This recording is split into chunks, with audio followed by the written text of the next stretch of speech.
Um detalhe importante na entrevista que foi feita à nossa amiga e também defensora da racionalidade no Brasil, Aline Câmara, ali no podcast Três Irmãos. Eu vou falar aqui, vou mostrar em um corte de vídeo do podcast, que eu vou deixar aqui o link, também vou deixar o link do canal da Aline, que eu espero que também eu possa fazer uma entrevista com ela no meu canal. Vai ser feita uma entrevista com ela no meu canal depois da Copa do Mundo. Eu vou estar entrando em contato com a Aline para fazer esta entrevista, que é uma pessoa que traz também muita racionalidade. E no corte deste vídeo está escrito assim: Aline Câmara, traumas religiosos. Podcast Três Irmãos. Depois da vinheta do Atualiza, nos mínimos detalhes. Vinheta.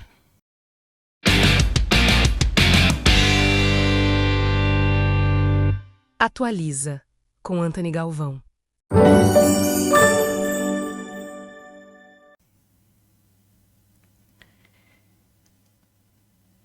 Foi ao podcast Três Irmãos, onde também ali no podcast tivemos o Ferrer, tivemos o Miranda, Antônio Miranda, tivemos o Sabino, tivemos o Toshio.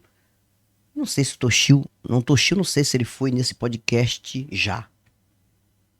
Mas é um podcast que dá espaço, abre espaço aos ateus militantes da internet de racionalidade. E vamos ouvir aqui um pouquinho da fala de Aline, para que eu possa fazer também a minha indagação. Quero mandar um abraço para a Aline Câmara e todas as mulheres que têm canais aqui na internet que são racionais. Jane Costa, Aline Câmara, Elane Souza, Roseli, Elane do canal, Jane do canal Saindo do Engano, Bruna, Priscila, que é uma ateia maravilhosa, falou comigo de WhatsApp também, lá do Instagram, que eu sempre estarei reagindo ao vídeo dela, e de várias mulheres sensacionais. Vamos ouvir aqui as perguntas e as respostas aqui de Aline Câmara nos Três Irmãos. Vamos lá. Então, o Breno você já conhece, mas quem que é a Aline? Quem que é essa pessoa que chega aqui agora? O que que ela faz? De onde ela surgiu? Quais são as motivações? Depois eu quero saber algumas outras coisas, mas só pra galera que tá acompanhando, quem não te conhece, já entender um pouquinho da sua história. Vamos lá. A Aline cresceu numa das cidades mais pobres do Rio de Janeiro, que é Belford Roxo. Passei por extrema pobreza. Vim de uma família normal, pai, mãe, irmãos, e a gente cresceu num bairro onde só existia a opção de ser cristão, ser religioso. Não tinha opção de você ter uma outra religião. Quando tinha, que era um terreiro que tinha na esquina da minha casa, a minha mãe proibia a gente até de passar na calçada. Não... Isso é real e verdadeiro, não só com a Aline Câmara, mas com todas as famílias brasileiras. Todo brasileirinho, na infância, na sua casa, em qualquer lugar do Brasil, norte, sul, leste, oeste, não importa, todo brasileirinho já nasceu, principalmente no antepassado, né? Disseminado o cristianismo, tanto do catolicismo ou do protestantismo. E não tinha para onde correr. Assim como o muçulmanozinho aprendeu ser muçulmano desde a infância, assim como o hinduístazinho aprendeu a ser hinduísta desde a infância. Religião é uma cultura, primeiro ponto, uma cultura principal de cada nação. E segundo, que é a disseminação de pai para filho, de filho para neto, de neto para bisneto, e aí vai. E agora, para se desligar disso, não é brincadeira. Então, o que aconteceu com a Aline foi o mesmo que aconteceu comigo também. Podia, e olha que minha mãe, ela era aquela católica não praticante. Entendi, nem era não, ela caroca, não como é que fala? Coroca? Ela só dizia que era católica, mas era católica não protestante, mas ela tinha esse preconceito como todos os outros vizinhos ali também. E aí, com 7 anos de idade, eu comecei a frequentar a igreja católica, e foi muito pouco tempo ali que eu estava frequentando, sozinha com os meus amiguinhos, fazendo catecismo, porque minha avó se converteu à Igreja Universal. E aí ela começou a me levar para a Igreja Universal, e a outra avó, no mesmo período, se converteu também à Igreja Batista, e essa avó que morava mais perto. Só que essa da Igreja Universal, ela tocava o terror. Eu passava muito tempo com ela, eu chamo essa avó até de mãe, porque minha mãe me teve muito jovem, minha mãe tinha 16 anos, e a minha avó me criou até uma certa idade. Então eu chamo essa minha avó até hoje de mãe também. E essa avó começou a dizer pra mim que se eu não me convertesse, que eu queimaria no fogo do inferno. Que isso é disseminado para toda criança. Eu ouvi isso também na minha infância. Inferno, demônio, é o que mais lançavam medo às crianças aqui no Brasil. De 10 anos atrás, 20 anos atrás, até hoje. Até hoje. Hoje tá mais fácil você entender que é tudo uma mitologia, tudo uma mentira. Mas minha avó, eu tinha que rezar. Minha avó, ela era católica praticante, diferente da mãe de Aline, que disse que era católica não praticante. Porque tem aquele que diz, eu sou católico e não é praticante. Minha avó era praticante, acender vela, altares dentro de casa, fora da casa. Semana Santa para minha avó era uma coisa, era como se o céu tivesse descido, tá na casa dela e tinha que respeitar 100%. Brasil, isso se chama Brasil, entendeu? E a gente era proibido ou proibida de falar em outra coisa a não ser Deus e respeito a Deus. E tinha que ter medo do diabo, do demônio, de inferno.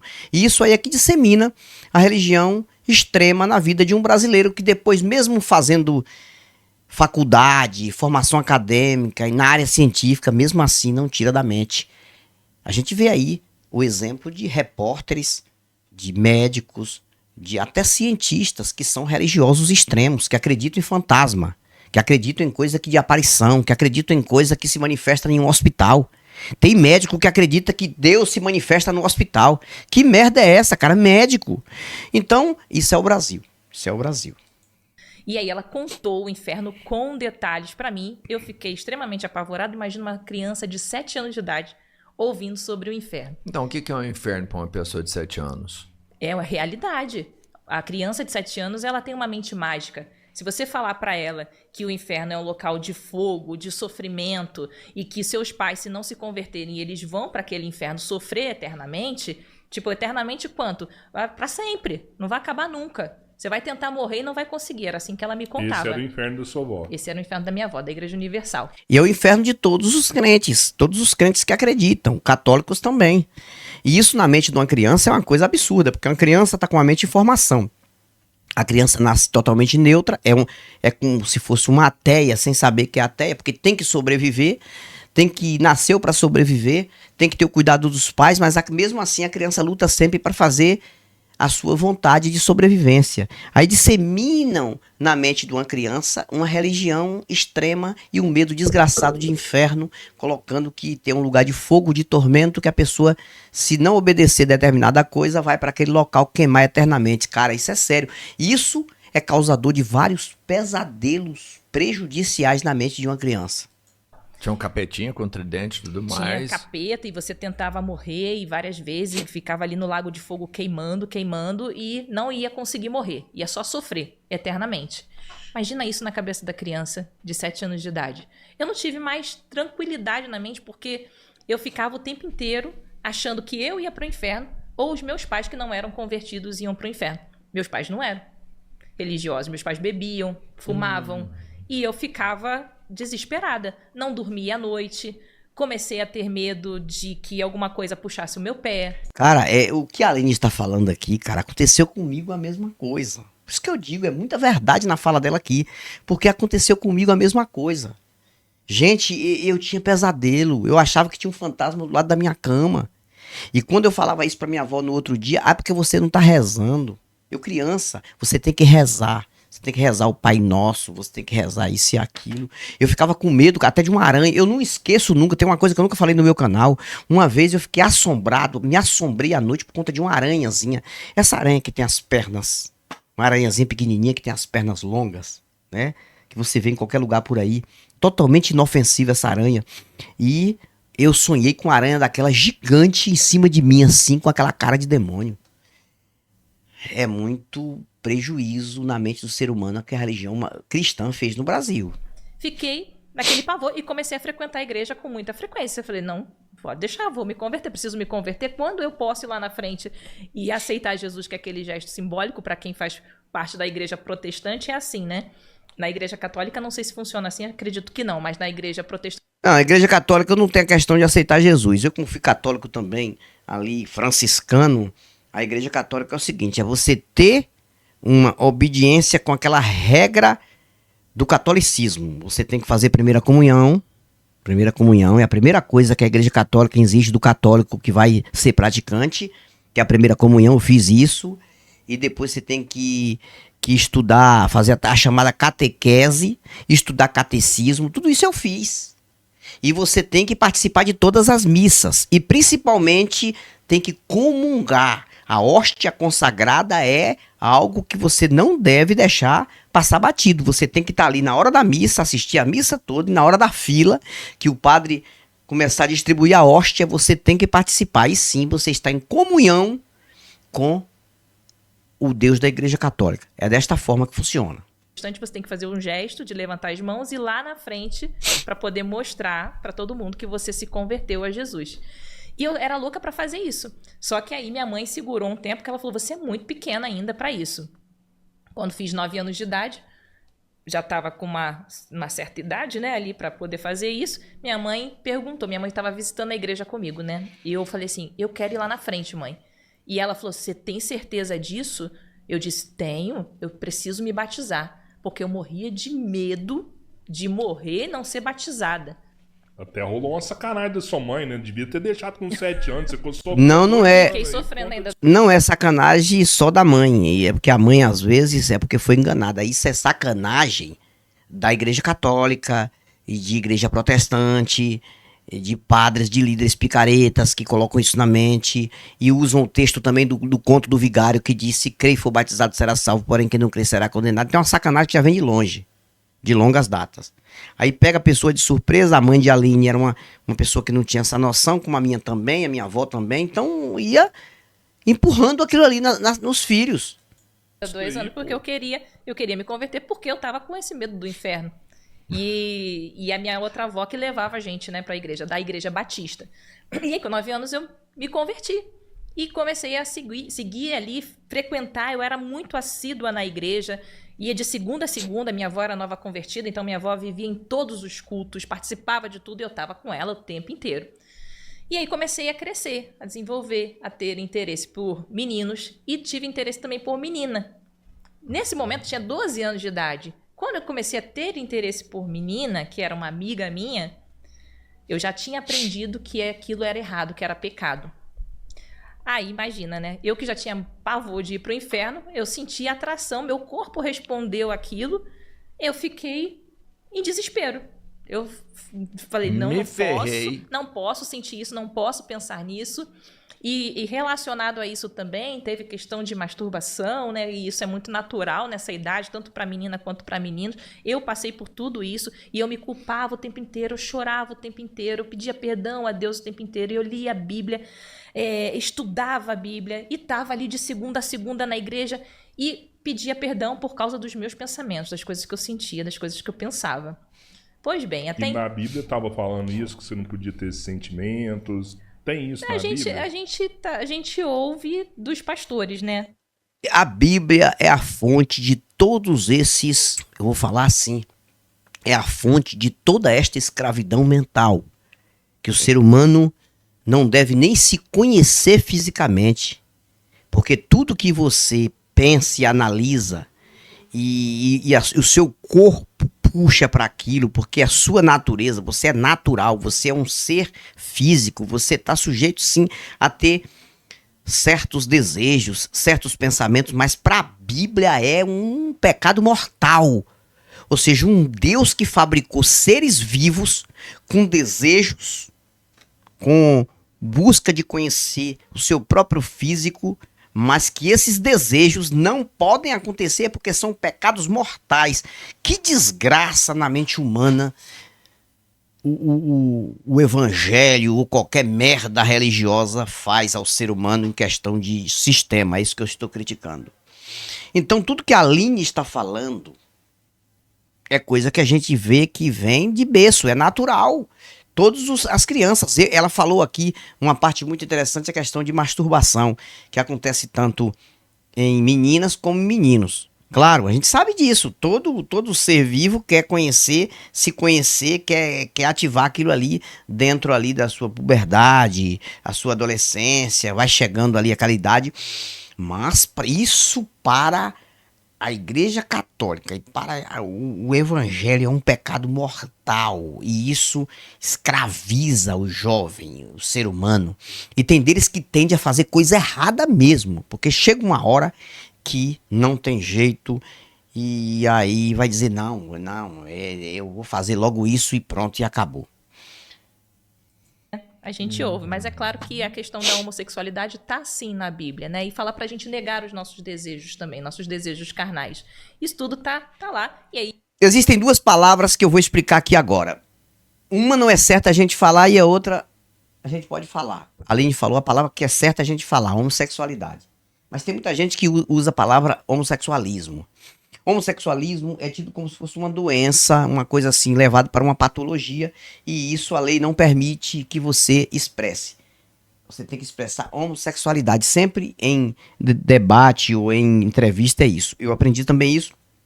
Eu não falo homossexualismo, mas a Bíblia dissemina de fato o homossexualismo. A Bíblia dissemina isso como um mal, porque a Bíblia vai falar como se fosse uma doença ou um demônio. Mas, na verdade, tem que se falar homossexualidade, como ela falou. E a homossexualidade na Bíblia também não é aceita de de jeito nenhum. É uma homofobia, sim. É homofobia literária, mas o crente foge disso.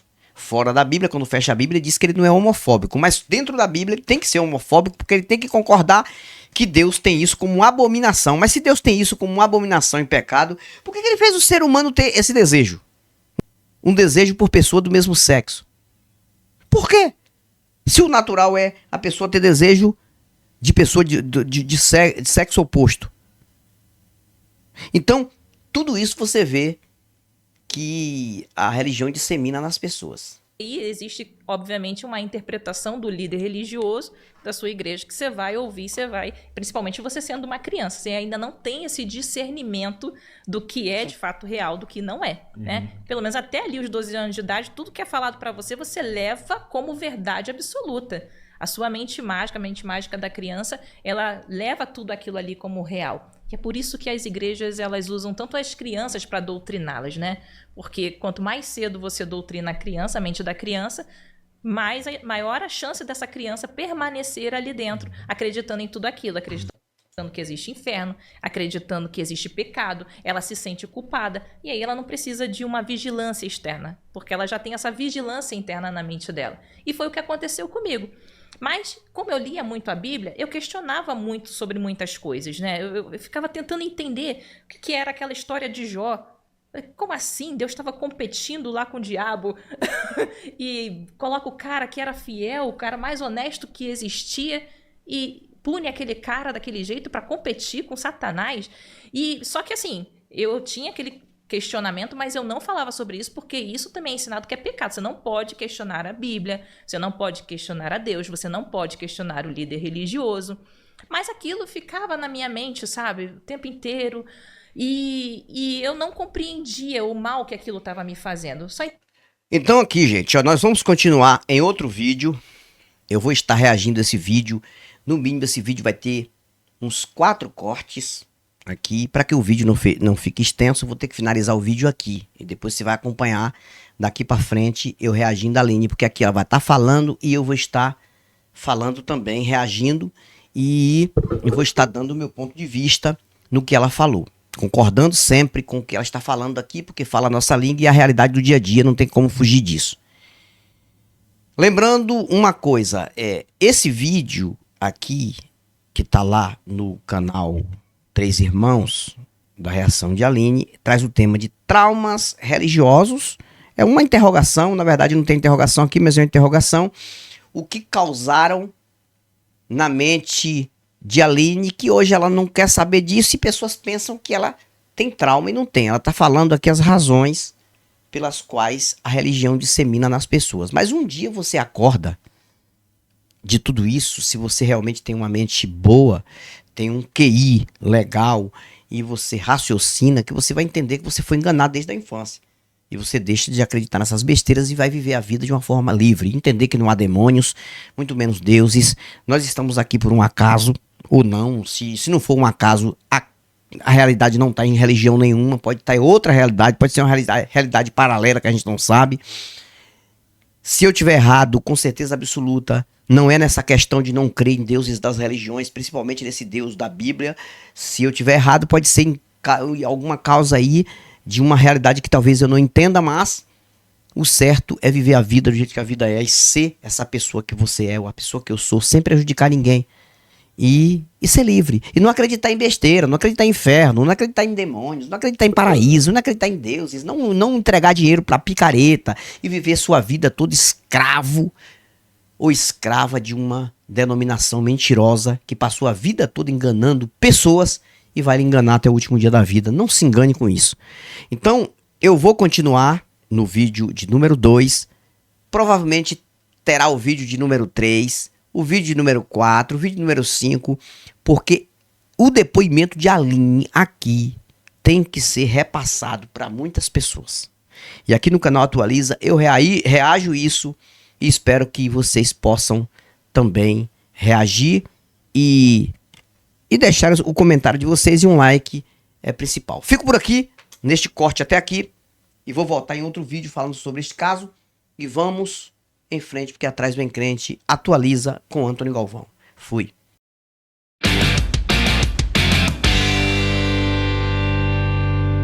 Atualiza com Antônio Galvão.